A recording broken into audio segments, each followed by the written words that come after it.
Hi, everybody. Welcome back to the Las Vegas Raiders Insider Podcast. I'm your host, Hondo Carpenter. I'm also your Las Vegas Raiders beat writer for Sports Illustrated. And let me tell you, first of all, of course, I knew who this man was. He was a legendary NFL offensive mind. Tremendous coach, Super Bowl winning offensive coordinator, position coach for many, many years. I mean, goes all the way back to Sid Gillum and Al Davis, bleeds silver and black. And I did not know this, but in the past, he has been. I've always talked about him taking us inside the football lab with the professor, but he was actually called the Pigskin Professor before. I love that because he just drops truth bombs and knowledge. If you're somebody like me that's around the game every day and you know it, and you're still coming away learning, because I want to be teachable. I don't know everything. I love the fact the way he breaks things down, the way he shares it. I love the response we're getting. Now, I want to apologize to you listeners. He was on the show yesterday. He's back again today because this yesterday was his first appearance since the great Jim Otto died. And it was journalistic malfeasance on my part that I did not ask this man about the great Jim Otto, who I held in the highest of regards. To me, there are only a couple of people that really should have the term GOAT. Now, I do think Tom Brady's one of the best quarterbacks to ever play. I think he's probably the best quarterback. But if you're talking about just the GOAT, the best player, I think clearly you got to have Jim Otto in that conversation. I think you can make some arguments for other people too, but he's got to be in that. And for me to have not mentioned him yesterday in the broadcast was journalistic malfeasance. I take full responsibility for that stupidity. And before we get going today, the great professor, Coach Tom Walsh is here. Coach, I have so much respect for Otto. He's a man that became a friend. I would love your reflections on the great Jim Otto, please. And I apologize for not asking you yesterday. Well, as great a player as he was, Jim was also a fantastic person. Very cordial, very conversant, could talk about a variety of topics, subjects of all kind.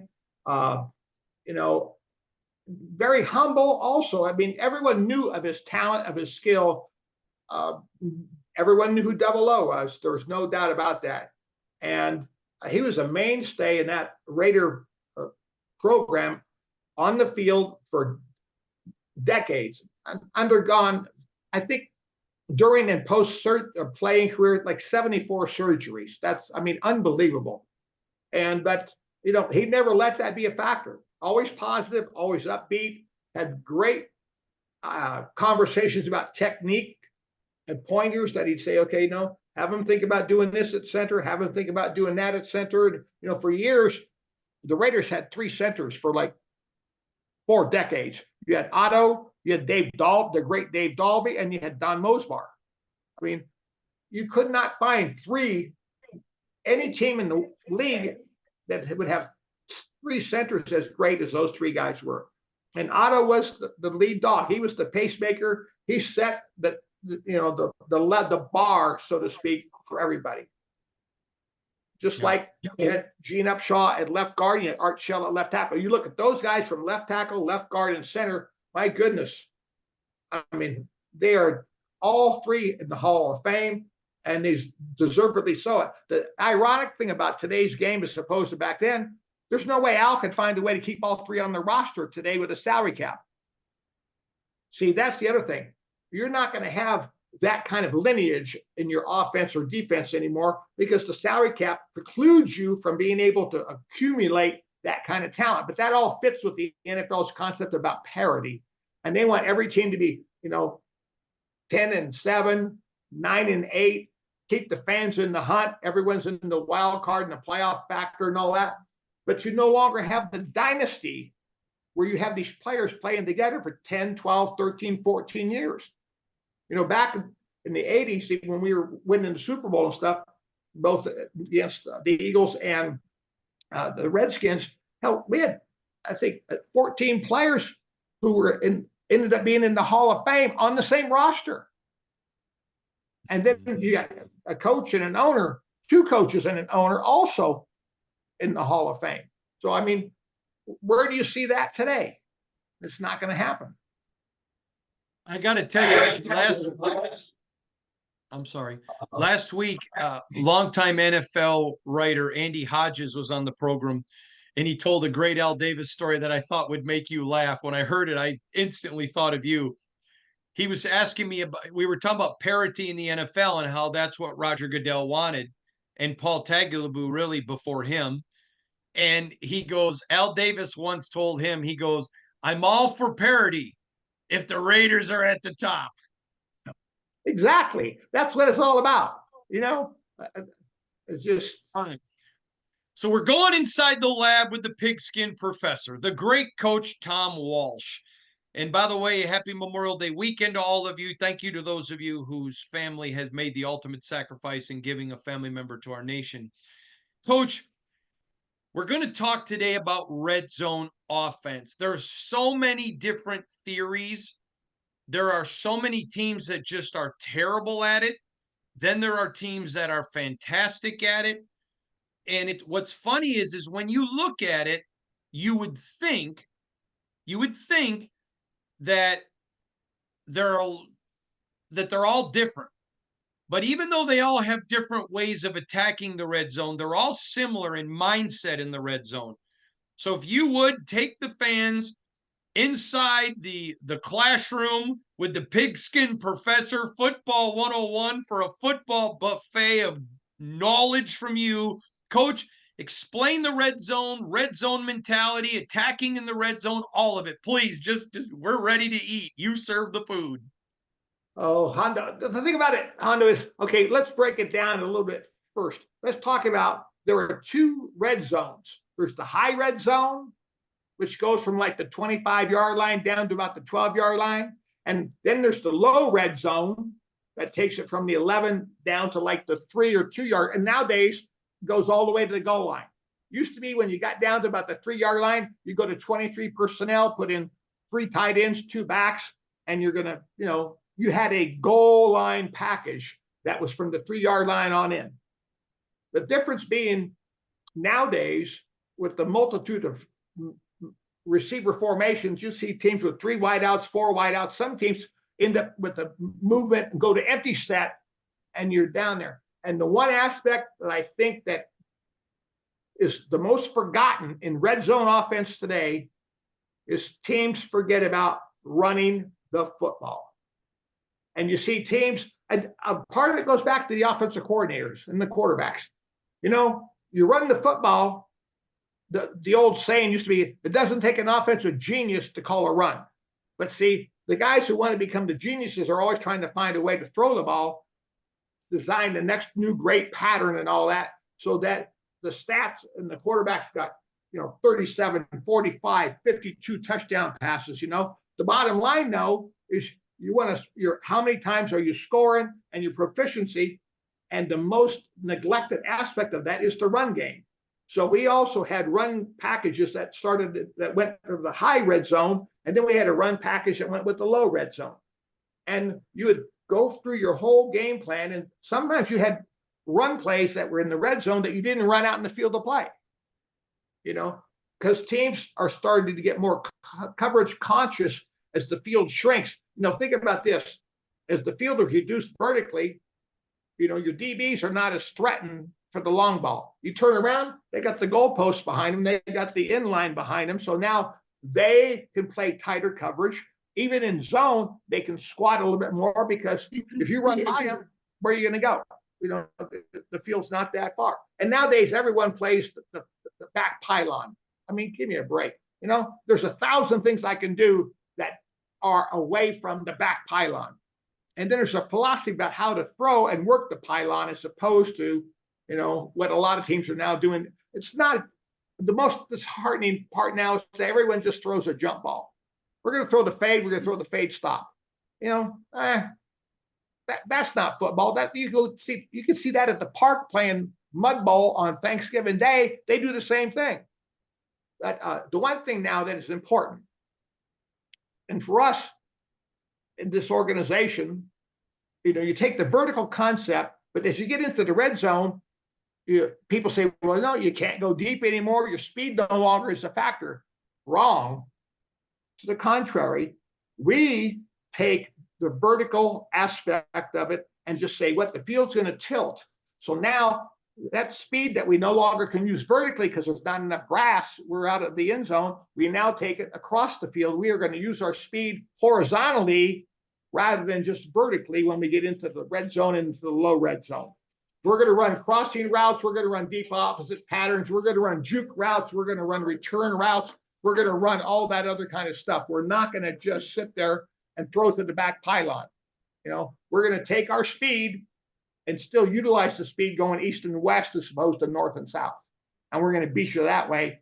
And the other thing is we're going to layer routes, where we have a low, medium, and a high concept to where now the key thing for the receivers is on certain routes that they're running in the pattern may not be in the end zone, but it's a matter of finding a void in the zone, making the catch, and now becoming a runner after the catch. And so you have those kind of players who are great at those things, who can have the punt return type of guy, the kickoff return kind of guy. Timmy Brown was phenomenal. You could throw him the ball underneath, and he would find a way to navigate to get into the end zone. He had great instincts, great feel, which came from being a great punt returner. Rocket Ishmael was another guy phenomenal at that stuff.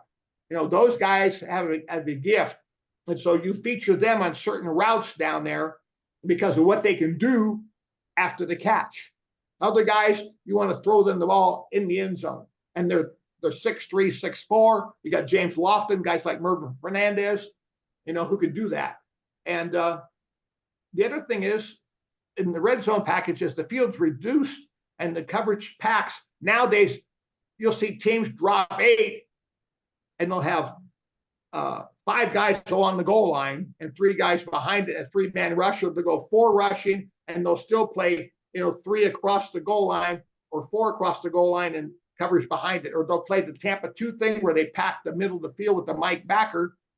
And so they're forcing you to have to throw the ball underneath and then run to get into the end zone. You've got some bunch concepts you can use also, clusters and packages, where you can now have to make the defense sort out all the releases of everybody. You get 3 guys lined up in a bunch, and all of a sudden when they explode on the release, they're not all just running straight stems. They're crossing, they're switching. So now that's going to create a greater task for the defense to sort out who's got whom, or if you're playing man. And see, one of the other things, I think the biggest mistake I watch defenses nowadays, I get into a bunch set. I know someone's going to go to the corner. I know someone's going to go to the flat. I know someone's going to work a seam route or a return route. So if I were defensively, I don't want to play man-to-man bump and run and get picked and rubbed off. I would go to a cloud concept and cloud up the outside corner, roll them up and squat them in the flat, have a guy deep third and have a guy in the seam, and then slice the backer over. And so now I'm going to force you to have players, run routes and adjust to the cloud rotation and the squat coverage on the outside, so you can't throw that fast flat.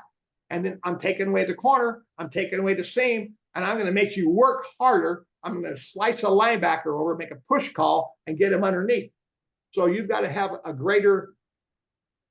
The key thing about it is, if I run a guy on a flanker drive, rather than just running them on the next guy on a flare, I want to run the guy behind him on a trail right behind the flanker drive, because the flanker drive is going to, the old Jerry Rice pass is going to take the coverage and open it up. Then bam, the guy comes in behind him on an angle or trail route. And that's where the void is, because I vacated the coverage. And now the other thing is, if I go 3 to a side, I run a combination over there. My key now to overload the zone combinations and the match coverages and all that, I'm bringing a number 4 receiver from the opposite side into that void across the formation. But when I release those 3 guys up the field on any kind of combination route, linebackers are going to carry them. They're going to run with them all the way through. Well, now I bring number 4 across the formation. There's nobody there. The greatest mindset right now in the game who's taking advantage of all that is some guy wearing that Kansas City red. a guy named Andy Reid. He now has got a whole plan, which he's executed successfully in a couple Super Bowls in the last few years, of bringing a number 4 receiver over to the side where you have trips. He'll have trips by motion, by shifting, by alignment, and bam, you look at the number 4 receiver going across the field. They throw him the ball, catch and run. There's nobody there because you vacated that whole area of the field with those 3 receivers on their releases. And they're running combination routes. And then Mahomes' outlet now is number 4 coming across the formation, and there's nobody there. So that makes defense have to adjust. That defeats that great quarter half scheme. It defeats the cover 4 concept. Unless you man the backside guy and make a lock call and you slice and take your free safety, put him on number 3, take your strong on, put him on 2, take your corner, put on number 1, match your linebacker on the back in the backfield, and that backside corner, you make a lock call, he's got to run with him. That's the only way you're going to beat it. So you have to have a combination of man zone to handle it, as opposed to playing pure zone or playing pure man. So Mike Marks, who obviously you know who Mike is, I once asked him about what is the biggest key in the red zone. And he said to me, it is the toughest place to play. And if you're not tough, you will not be successful in the red zone. And I asked him to explain it. And I want your opinion on this. He said, you get 10 yards that you get to beat up the receiver. So your defensive backs and linebackers have to be tough. Your wide receivers are going to get smacked harder than they've ever been smacked. They've got to be tough. You're stacking the line of scrimmage with big bodies to stop a running back. So there's going to be, has to be yak, yards after contact. He said to me, everyone talks about football being tough, and it is. But in the red zone is the toughest of tough. And he said, I don't care how good of a play caller you are or how good of a player. If you're not tough, you cannot be successful in the red zone. Agree or disagree with what Mike told me? No, well, Mike and I go back to college together at UC Santa Barbara. He actually came in from a junior college to San Diego Mesa as a tight end to play football at UC Santa Barbara when they were running the split back veer. And he actually was a starting tight end. Then they canceled football at Santa Barbara his senior year, and he went up and played for Darryl Rogers at Fresno State. And then after that, his career exploded. But anyway, red zone is like playing in a phone booth. Okay, it's that simple. You're playing in close quarters. The field is shrunk vertically. Everyone's kind of bunched in there. You got 22 bodies packed in with no vertical threat. And so, yeah, it is physical. That's why the run game is so important. And, you got to have different schemes to run the ball. I like the crack tag schemes, what we call cab and taxi, where you line up your receivers in a bunch, just like you're going to throw from your bunch formation. Now you're flipping the ball out, to the back, and you're cracking with the wide receivers. You're pulling the tackle, and you're getting a giant tackle on a little midget cornerback out there, and the good teams pull offensive linemen down. You can't just run outside zone. You can't just run inside zone. You got to make it physical. So therefore, you're going to come down on angle blocking. You're going to run some power. You're going to pull guards. You're going to run the counter gap. You're going to run the crack tag schemes. And you're going to, then your game, your play action, your misdirection, your pocket movement schemes all work off of the same thing. So now you complement the run package with the play action package, the pocket movement. The other thing is, the zone concept is great. You look at the Eagles with Hurts at quarterback, it's money. We're watching the ball game last year, and sitting there, and my brother-in-law was making a comment about, I said, if the Eagles are smart this next play, I'm going to have Hurts keep the ball in the zone read package, and he'll be in the end zone because that's the last guy there. Russell Wilson for the Seahawks. Look at his effectiveness in the red zone with the run game on the zone read. They forget that. That is the extra weapon. See, you've now played chess with the defense playing checkers, as you said earlier in previous broadcasts, where now they've got to account for the quarterback to run the ball. That's another factor that's a big bonus, whether it's on a bootleg or a naked. If he can have a keeper option off of it, now that's another element which the defense has to defend, and that gives the offense a chance to get a man up edge on them. in terms of attacking the red zone. Last question for you. I was talking to Bill Walsh one time about offense, and I asked him about, I said, is there a hidden um, trait or is there a hidden ability that you look for in football players? Now, we were just talking football in general, and he said something that I would love to pick the Pigskin professor's brain on. He said, referees can see you push off. They can see you hit people. And he goes, they're going to call that. And he goes, but the best players, and he's talking about skill position, obviously not linemen, are the guys that can create separation or create I don't remember the term he used, but it rhymed with that. But he goes, guys that can create frustration, that was it, with their bodies. Because he goes, he talked about Jerry Rice. He said, everyone talks about Jerry Rice being this great receiver, but nobody talks about how much offensive pass interference he got away with because he didn't push off with his hand, he pushed off with his butt, or he pushed off with his back. And he talked about the best football players, talking about skill position guys, offense or defense. They create separation or frustration with their bodies. And he gave me another example. He says a defensive back will go up. His hands are up so the ref can see I'm not pushing on the guy, but he's pushing with his chest. He's moving them with his chest. He's moving them with his butt. Looks like his hands are going for the ball. Fans sometimes do not understand all of the nuances of the game. How important is what Bill Walsh said, the ability to create separation or frustration using your body but not your hands? Okay, Hondo, look at it this way. Think about a basketball player. You're posting up a guy. Okay, basically, as a receiver down in the red zone, you've got certain receivers who can post up a defensive back or a linebacker. And then they got him posted up. They're using the body position, the hips, the butt, the leverage. And then all of a sudden, bam, they burst away from the guy. And that is the window in which the quarterback's looking. As soon as I got that burst and that separation, like on a jerk route or whatever, or a pivot route or a swirl, you're leaning on the guy, you're leaning on him, you're making that defender feel the pressure. If you're going inside across the field, then bam, you plant your foot and you spin out of it, and now the ball's got to be there. And you have that brief window into which to fit the ball because you've created space by using your body to create a cavity into which the quarterback can throw the ball. And that's how quickly, see, the release of the quarterback is so important in the red zone. You can't be back there peeling and eating it like a banana. You got to get it out of your hands, and you got to be ready to make the throw in a nanosecond. And that's how tight the window is. That's how quick it is. And you see a lot of balls that are deflected and intercepted. Well, the quarterback's just a hair late on getting it out. And sometimes it's because the receiver didn't quite give him the inclination and the indication that he's going to make that move, or he doesn't finish it as well, and the window's not as well proper. But you look at guys, the other thing that fits with it in the red zone, the quarterback cannot be just a pure rhythm thrower all the time. He's got to have a fast twitch. He's got to be able to throw the ball from a variety of different arm slots. And when it's there, I don't care if it's underarm, sidearm, three-quarter arm, over the top, bam, it's got to be up now. It's that fast twitch, boom, ball up. You can't sit there and say, well, I got a full windup.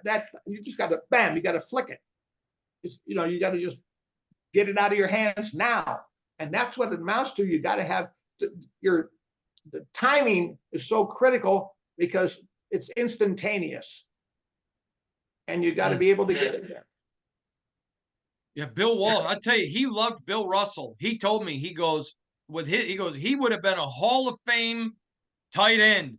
As big as he was, he goes, because as big as he was, they'd be looking for him to be physically breaking every rule. He goes, but the way he did it with his body, he goes, he would have been the best tight end to ever play. I thought that was brilliant analysis by Bill, and I'm glad that you agree with that. This guy is the Pigskin professor. And what he just did for the last 2 days was serve you up a verbal buffet of ooey gooey, chewy gooey football that should have excited anyone. I got to tell you, this guy, phenomenal mind, but he's also become a friend. one of the finest human beings I know, a terrific coach, a football savant. We're so glad you can read his articles every week. You can catch him twice a week on the podcast. We're so glad to have him being part of this team. The one and only, the great Tom Walsh. Coach, you were awesome. I appreciate it. It's just football. I'll tell you what, it's fun to share ideas, and the mind just keeps percolating with new stuff all the time. It's an evolving process. You never can stop learning. You just and never stop growing. Now, next week, we got a real treat with Coach.